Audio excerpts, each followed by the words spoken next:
Hey guys what's up, welcome to my channel physics 9.8 और मैं आमिर अंसारी, आपका अपना मास्टर, घर का मास्टर। इस वीडियो में आपसे बात करने वाला हूँ Coulomb's law in vector form. Coulomb's law की वेक्टर फॉर्म देखेंगे, डायरेक्शन का इन्वॉल्वमेंट है क्योंकि फोर्स वेक्टर होती है बाबा। और उसके बाद हम कुछ न्यूमेरिकल्स देखने वाले हैं, बड़ा मजा आने वाला है। जल्दी से कॉपी पेन निकालो और शुरू करते हैं।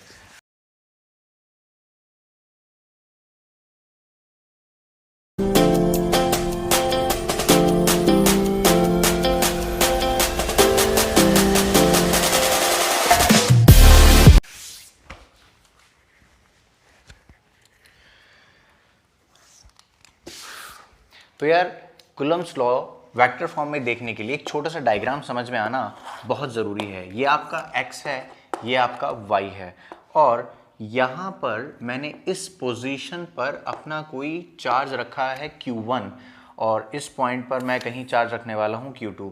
सबसे पहले मैं इसकी बात कर लूँ कि यार ये पोजीशन, जिस पोजीशन पर q1 चार्ज रखा है, ले मैं बड़ा सा q बनाता हूँ ताकि तुझे दिख जाए, ठीक है। और यहाँ पर ये ओरिजिन है और यहाँ पर कोई एक दूसरा चार्ज पार्टिकल रखा है Q2। बात समझ में आ गई क्या? तो यहाँ पर इस वाले वेक्टर को देखिए, ये वेक्टर है, इस वाले वेक्टर को मैं R1 वेक्टर लिख रहा हूँ और इस वाले वेक्टर को मैं क्या लिख रहा हूँ, R2 वेक्टर। बात समझ में आ गई क्या? और अब ध्यान से बात सुन, इस पॉइंट से इस पॉइंट तक जाने वाला जो एक वेक्टर है उसको मैं कहता हूं R12 वेक्टर। क्या कहता हूं? R12 vector. ये इसकी टर्मिनोलॉजी है, हमने बेसिकली ऐसी टर्मिनोलॉजी बनाई है, ठीक है। अब जल्दी से जो मैं बोलूं तू पॉज कर करके लिखता रहना, ठीक है। सबसे पहले मैं तुझे डिफाइन करवाना चाहता हूं कि R1 वेक्टर कौन है। R1 वेक्टर कौन है? Position vector of charge 1, position vector of Q1 with respect to origin. Origin के रिस्पेक्ट में अगर हम Q1 चार्ज को देखें तो R1 वेक्टर कहलाएगा। तो R1 कौन हो गया? Position vector. In the same way R2 vector भी कुछ ऐसा ही है, position vector of charge Q2 with respect to origin. और यहां पर R12 वेक्टर क्या है? ये दोनों तो पोजीशन वेक्टर हो गए, R1 वेक्टर या R2 वेक्टर, ये दोनों क्या हो गए? Position vector. लेकिन अगर मैं तेरे से बात कर रहा हूं R12 वेक्टर, तो ध्यान से देख, इसका नाम क्या है? Displacement vector. क्या नाम है इसका? Displacement vector from position 1 to position 2। Displacement vector from position 1 to position 2। बात समझ में आ गई क्या? और उसी तरह मेरे पास एक दूसरा वेक्टर भी है जिसको मैं यहां से ऐसे ड्रॉ कर सकता हूं। बात समझ में आ गई क्या? लेकिन इसका नाम क्या हो जाएगा? R21 vector. तो उसको क्या बोलेंगे? Displacement vector from 2 to 1, from 2 to 1। बात समझ में आ गई क्या? तो इन दोनों की डायरेक्शन भी अपोजिट है। R12 वेक्टर ऐसे है और R21 वेक्टर ऐसे है। लेकिन अच्छी बात क्या है कि दोनों का मैग्नीट्यूड सेम है। लेकिन ये मैंने पिंक से बनाया ना, तो मैं पिंक से ही लिख देता हूं इसको। लेकिन यहां पे मुझे माइनस लगाना पड़ेगा। ये माइनस क्या बता रहा है? कि मैग्नीट्यूड तो सेम है। क्या बता रहा है? मैग्नीट्यूड सेम है लेकिन डायरेक्शन अपोजिट है। मैग्नीट्यूड सेम है लेकिन डायरेक्शन अपोजिट है। और इसका हम कह देते हैं कि मतलब मैग्नीट्यूड सेम है, R12 vector equals to R21 vector in magnitude form. मतलब मैग्नीट्यूड वाइज ये दोनों इक्वल हैं। बात समझ में आ गई क्या? समझ में आई बात? और मान लेते हैं कि इनका जो मैग्नीट्यूड अगर इक्वल है, लेट्स से वो R है, हमने ये माना, तो ये सारी थ्योरी है बेसिकली वेक्टर फॉर्म की। ले आराम से एक बार डायग्राम देख ले, समझ में आ गया? बहुत शानदार। अब आगे की बात सुन। तो अगर मैं फोर्स निकालने चला जाऊं, इस पर फोर्स निकालूं, देख तुझे मैंने पढ़ना सिखा दिया था कि इसको कैसे पढ़ते हैं। फोर्स ऑन 2 ड्यू टू 1 कैसे पढ़ते हैं? Force on 2 due to 1, force on 2 due to 1। बात समझ में आ गई क्या? ध्यान से सुन, देख मैग्नीट्यूड फॉर्म में तो हम डायरेक्ट लिख देते हैं K-Q1 Q2 by R square, K-Q1 Q2 by R square. ये इनवर्स स्क्वायर लॉ को फॉलो करता है। कोलम्बिक फोर्स किसको फॉलो करती है? इनवर्स स्क्वायर लॉ को फॉलो करती है। ये इनवर्स स्क्वायर लॉ को फॉलो करती है, मतलब 1 बाय R स्क्वायर के डायरेक्टली प्रोपोर्शनल है। ग्राफ भी देखेंगे हम इस वीडियो में। तो यहां पर मैं फिर से वही लिखने जा रहा हूं कि Q1 Q2 by R square. लेकिन आज वेक्टर फॉर्म है। आज क्या है? वेक्टर फॉर्म, और वेक्टर फॉर्म में डायरेक्शन का बहुत जबरदस्त रोल है। डायरेक्शन नहीं है तो किस बात का वेक्टर। तो अगर मैं मान लूं कि ये भी पॉजिटिव है और ये भी पॉजिटिव है, तो क्या इसके ऊपर रिपल्शन लग रहा होगा, और ये वाले इस वाली फोर्स को जो इसके ऊपर इस तरफ लग रही होगी, मैं उसको क्या कह दूंगा, force on two due to one vector. बहुत ध्यान से सुनना, अटेंशन अटेंशन अटेंशन, ये देख, force on two due to one. तो मुझे इस वाली डायरेक्शन को बताने के लिए इस वाली वेक्टर की हेल्प लेनी पड़ेगी, यानी कि R12 वेक्टर की हेल्प लेनी पड़ेगी।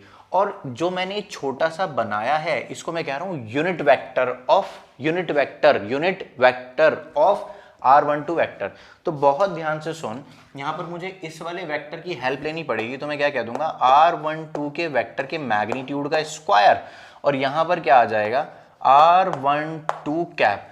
तो पहले जो लास्ट वीडियो में हमने कूलम्ब्स लॉ पढ़ा है और आज जो पढ़ रहे हैं उसके अंदर अगर कहीं फर्क है तो वो सिर्फ और सिर्फ इसमें है। इसके आने से अब वो वेक्टर फॉर्म कहलाई जाएगी। तो इसको मैं क्या कह दूंगा, यूनिट वेक्टर। क्या कह दूंगा, unit vector of R12 vector. समझ में आया। और इसी बात को मैं कैसे लिख सकता हूं, बहुत ध्यान से देखो, KQ1 Q2 divided by R12 vector का मैग्नीट्यूड इज इनटू इस यूनिट वेक्टर को कैसे लिखा जा सकता है, R12 vector divided by R12 का मैग्नीट्यूड। सर मुझे ना यहीं पे प्रॉब्लम है कि ये कैसे लिखा गया। देख, यूनिट वेक्टर की डेफिनेशन होती है a vector divide by its magnitude, a vector divide by its magnitude. यहां पर वापस आके अगर मैं तुझे कुछ बात बताऊं तो बहुत ध्यान से सुनना। मैं यहां पर कुछ लिख रहा हूं, बहुत ध्यान से देख, मैं यहां पर कुछ लिख रहा हूं। मैं अभी यहां पर क्या लिखने वाला हूं कि ये R12 वेक्टर कैसे लिखा जाता है। क्या बोला मैं, कि R12 वेक्टर कैसे लिखा जाता है, बहुत ध्यान से देखना।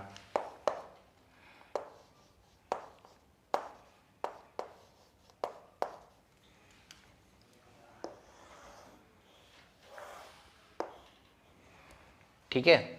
और अगर आपसे कोई कहे कि मुझे जैसे R12 वेक्टर लिखा है ऐसे R21 वेक्टर भी लिखना सीखना है, तो कुछ नहीं, उस वाले केस में क्या आ जाएगा, R1 vector minus R2 vector. कहाँ की बातें हैं ये, क्लास 11th की। कहाँ की बातें हैं ये, क्लास 11th की बातें हैं। फाइनल माइनस नहीं, देख 1 से 2 गया तो 2 वाले का पोजीशन वेक्टर माइनस 1 वाले का पोजीशन वेक्टर। R1 to 2 गया तो क्या किया, 2 वाला पोजीशन वेक्टर माइनस 1 वाला पोजीशन वेक्टर। फिर R2 to 1 गया तो अब क्या करेगा, 1 वाला पोजीशन वेक्टर माइनस 2 वाला पोजीशन वेक्टर। तो यहां पर अब क्या हो सकता है कि Q1 Q2 divided by R12 की जगह क्या लिख देगा, ये लिख देगा R2 vector minus R1 vector का मैग्नीट्यूड, और R1 वेक्टर माइनस, और सुन ये स्क्वायर था, सॉरी, R1 वेक्टर माइनस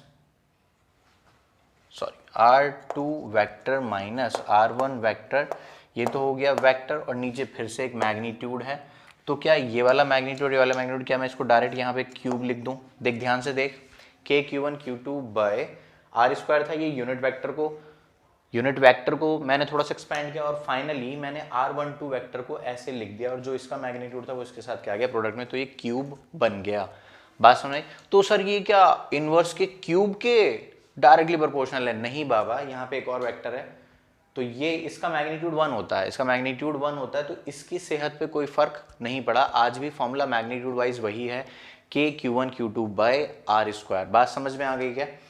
ठीक है, तो ये वाली क्या बात आ गई, force on two due to one vector, force on two due to one vector. बात समझ में आ गई क्या? यहां पर एक बात नोट करके लिखो कि Q1 Q2 को साइन के साथ पुट करोगे, put Q1 and Q2 with sign, put Q1 Q2 with sign. Sir ऐसा क्यों बोल रहे हो? तो मैं ऐसा इसलिए बोल रहा हूँ, बहुत ध्यान से देख, कि जब Q1 Q2 पॉजिटिव है, पॉजिटिव पॉजिटिव, तो Q1 Q2 को हमने कैसे पुट करा इस वाले फॉर्मूले में? पॉजिटिव पॉजिटिव पुट करा, तो डायरेक्शन कौन सी रही? R12 vector. समझ में आया?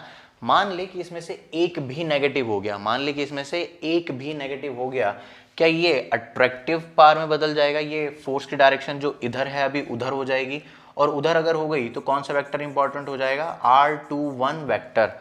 तो जैसे ही मैं यहाँ पर अगर नेगेटिव, एक पॉजिटिव और एक नेगेटिव हो गया, तो एक नेगेटिव आते ही क्या मैं यहाँ पे माइनस लगा दूंगा? यहाँ पे माइनस आ जाएगा, तो ये वाला माइनस साइन आते ही ये डायरेक्शन रिवर्स हो जाएगी, और उस दिन ये वाला यूनिट वेक्टर यूज हो जाएगा, और इसको क्या कहेगा? R21 cap. समझ में आ गई क्या? तो यहाँ पर अभी न्यूमेरिकल्स करेंगे तो और क्लैरिटी आएगी, लेकिन फिलहाल वेक्टर फॉर्म में मेरे पास बताने के लिए यही है। सिमिलरली अगर मैं आपसे कहूँ कि आपको क्या लिखना है, इसका उल्टा वाला लिखना है, मतलब force on one due to two vector लिखना है। क्या लिखना है? Force on one due to two vector. क्या लिखना है? Force on one due to two vector लिखना है। तो बहुत ध्यान से देख कि इसमें कितना चेंज आएगा, के Q1 Q2 divided by, positive positive मान के लिख रहे हैं, ठीक है, both Q1 and Q2 positive. हमने केस यही वाला कंसिडर कर रखा है, ठीक है। वो तो मैंने तुझको बताया कि अगर पॉजिटिव नेगेटिव हो गया तो क्या करेगा। बात समझ में आई क्या? ठीक है। तो फिलहाल इसी वाले केस के लिए, जिस केस के लिए हमने डेरिवेशन किया, अगर इसी के लिए आपको ये लिखना हो तो देखना क्या करोगे, के Q1 Q2, अभी ये वाली डायरेक्शन इंपॉर्टेंट है क्योंकि force on one due to two देखने जा रहे हैं, तो कौन सा वेक्टर इंपॉर्टेंट हो गया? R21 vector. तो R21 वेक्टर का मैग्नीट्यूड का स्क्वायर, और यहाँ पर क्या आ जाएगा? R21 vector divided by R21 vector का मैग्नीट्यूड। बात समझ में आ गई? थोड़ा सा और एक्सपेंड अगर कर दूं, के Q1 Q2 divided by R21 vector के मैग्नीट्यूड का क्यूब हो जाएगा। लेकिन मैं इसको अगर एक्सपेंड करूं, वहां हमने नीचे देखा था कि R21 वेक्टर कैसे लिखा जाता है? R1 vector minus R2 vector के मैग्नीट्यूड का क्यूब, और ऊपर क्या आ जाएगा? R1 vector minus R2 vector. बात समझ में आ गई क्या? तो नीचे वाला मैग्नीट्यूड है, नीचे वाला क्या है? मैग्नीट्यूड, और ये हमारी क्या आ गई? Force on one due to two vector.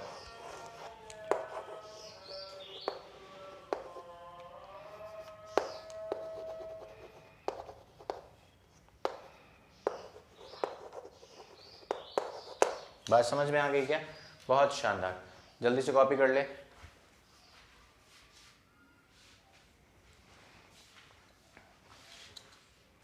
Copy कर लिया होगा, चल बहुत शानदार। तो यार एक आखिरी बात ऐसे ही तेरे नोट करने के लिए कि याद रह जाए तुझको, देख जनरलाइज्ड फॉर्म है, मैं थोड़ा सा रब करके तुझे बताता हूँ। तो यार एक छोटी सी चीज़ और देख ले बस, कि याद नहीं रहती जिन बच्चों को, उनके लिए, कि मान ले कि ऐसे है कुछ, Q1 है और ये कोई Q2 है। सर मुझे ये नहीं समझ में आ रहा कि मैं कौन सा वेक्टर यूज़ करूं। बात समझ में आ गई क्या? तो बहुत ध्यान से देख बाबा, इस वाले को क्या कह रहा हूं मैं? R12 वेक्टर, 1 से 2 जाने वाला, और ये जो नीचे से उधर की तरफ जाता है, ये कौन हो गया? ये कौन हो गया? R221 वेक्टर, ये वाला, ठीक है। तो ध्यान से सुन, जो ये वाली फॉर्म है कि जो अगर हम बात करें फोर्स ऑन 2 ड्यू टू 1, तो यहाँ पर क्या आ जाएगा? के Q1 Q2 डिवाइडेड बाय, अब सर मुझे यहाँ ही दिक्कत है, तो मैंने कहा देख R वेक्टर लिख और R वेक्टर के मैग्नीट्यूड का क्यूब लिख। अब ये R वेक्टर कौन सा यूज करेगा? जिस डायरेक्शन में फोर्स लग रही होती है वो वाला वेक्टर यूज करेगा। बात समझ में आ गई? आर वेक्टर का हेड वहां होता है जहां फोर्स लग रही होती है, मतलब कौन सा यूज करेगा? अगर ऐसे फोर्स लग रही है तो ये वाला, और ऐसे फोर्स लग रही है तो ये वाला। तो ये वाला वेक्टर के लिए बस मैं ये बोलना चाहता हूं कि इसका हेड वहां होता है, इसका हेड लिख लेना तू भी, तुझे याद रहेगा। इसका हेड डेरिवेशन करने में भी बड़ी हेल्प करेगा तुझको ये। आर वेक्टर का हेड वहां होता है, इसका हेड वहां होता है जिस डायरेक्शन में या जहां फोर्स लग रही होती है, जिस डायरेक्शन में फोर्स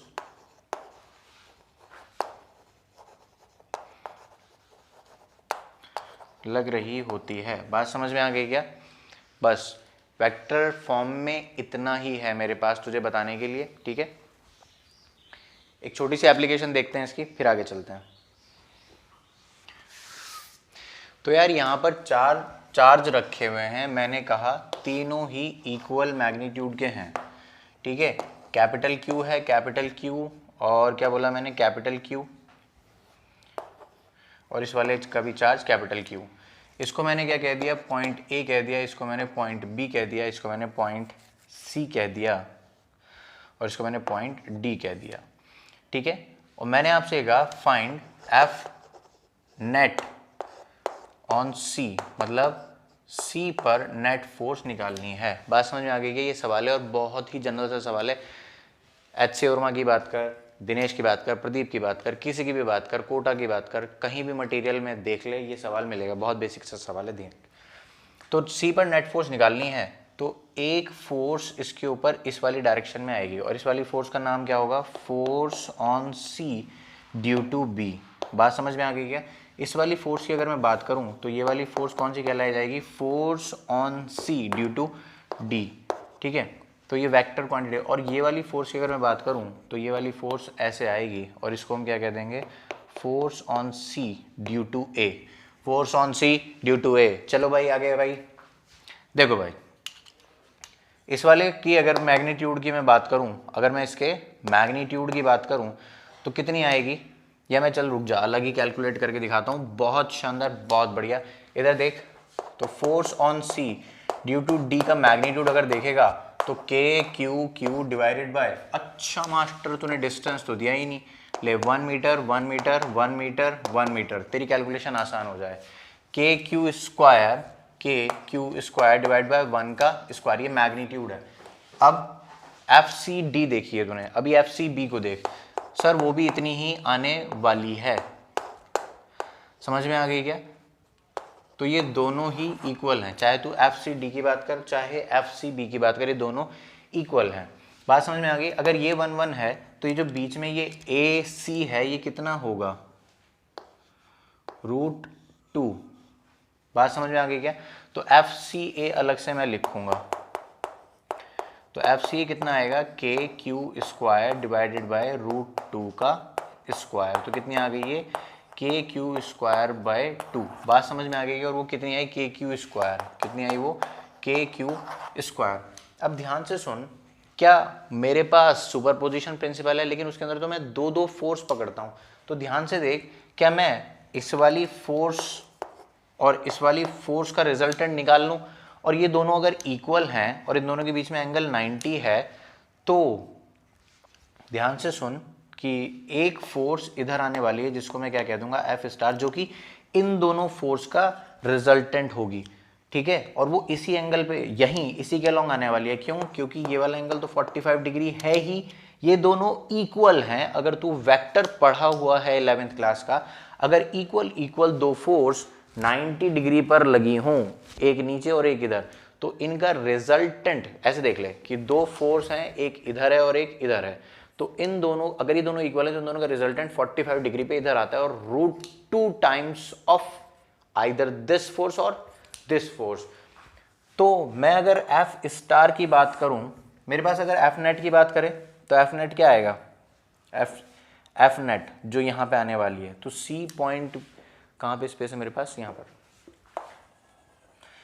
तो सी पॉइंट पे अगर तू देखे तो एक फोर्स ये आ जाएगी एफ स्टार, और एक फोर्स इधर ही कौन सी आई हुई है, एफ सी ए। तो इन दोनों का रिजल्टेंट ही मेरा आंसर है। तो एफ स्टार को देख ले बस, जो कि इन दोनों का रिजल्टेंट आने वाला है। बात समझ में आ गई क्या? समझ में आ रही बात? तो एफ स्टार क्या हो जाएगी, √एफ सी डी का square plus F C B का स्क्वायर। इसके आगे मैं कोई बात नहीं करना चाहता क्योंकि एंगल 90 डिग्री है। तो ये क्या आ जाएगा, √2 टाइम्स ऑफ के क्यू स्क्वायर। तो एफ नेट ऑन सी जो कि किसके इक्वल थी, एफ नेट किसके इक्वल थी कि sir F net on C is equal to F star plus F C A का मैग्नीट्यूड। बात समझ में आ गई क्या? तो किसके इक्वल आ जाएगा, √2 के क्यू स्क्वायर प्लस, और एफ सी किसके इक्वल है, के स्क्वायर बाय के क्यू स्क्वायर बाय 2। तो ये रहा आंसर। बात समझ में आ गई क्या? ये रहा आंसर। ठीक है, इस वीडियो में इतना ही। नेक्स्ट वीडियो में आपसे चार्ज डिस्ट्रीब्यूशन और कूलम्स लॉ इन मीडियम की बात करने वाला हूं। तब तक के लिए बो bye, see you soon, enjoy.